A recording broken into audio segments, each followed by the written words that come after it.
Now to a follow-up. We're approaching the one-year mark of the death of Sonia Massey. Massey was shot in her home in July by former Sangamon County Deputy Sean Grayson after making a call for help to report a suspected prowler. The Sangamon County Sheriff's Department is now undergoing de-escalation training under the requirement of the new sheriff, Paula Crouch. Our Monique Davis joins us now to share why this training was created. Monique? That's right. The training is known as ICAT, Integrating Communication Assessments and Tactics. The Police Executive Research Union created this program for law enforcement agencies to be well equipped on responding to mental health or crisis calls.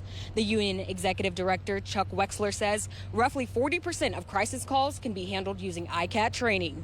Slowing things down, communicating, using time and distance, allowing that person who might be in some kind of crisis to talk, to communicate without using deadly force.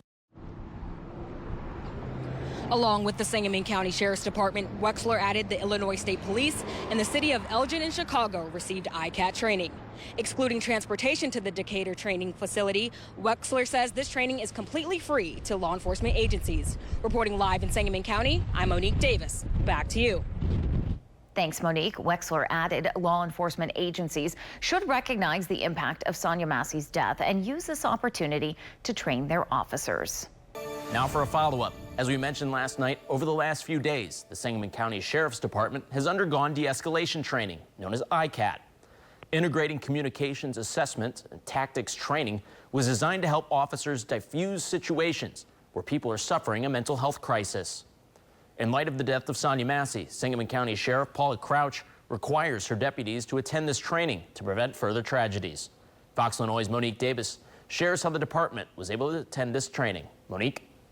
That's right. I spoke to the executive director of the ICAT de-escalation training program, and he tells me the Sangamon County Sheriff's Department's training was fully funded by former Macon County Sheriff Howard Buffett. It has put together the ICAT facility in Decatur, Illinois, funded that, and then offered to Sheriff Crouch an opportunity to train the entire department, and they would cover the costs. Just 2 months after the death of Sonia Massey, Paula Crouch was instated as the new Sangamon County Sheriff, recognizing the need for her staff to be highly skilled on dealing with crisis calls to prevent future tragedies. De-escalation training executive director Chuck Wexler tells me Crouch searched for answers. You know, Buffett heard about this and reached out to the sheriff and invited her to lunch and said, look, how can we help you? And she said, I need to figure out how I can train my entire department. Sangamon County Sheriff Paula Crouch says this training is important because it helps her department to deal with people who face both temporary and mental health crises. But so much more of our day-to-day role has kind of escalated to more social aspects and problem-solving aspects for things that might not be criminal-related. Wexler added law enforcement agencies should recognize the impact of Sonia Massey's death and use this opportunity to train their officers. So that when they go into a situation like this, they can recognize a crisis, they can understand what to do, they can slow things down, use time and distance and communication, and diffuse it so everyone goes home safe. Crouch says 10 of her employees have attended Train the Trainer sessions, so they will be able to continue to practice this training on a daily basis. Reporting in studio, I'm Monique Davis. Back to you.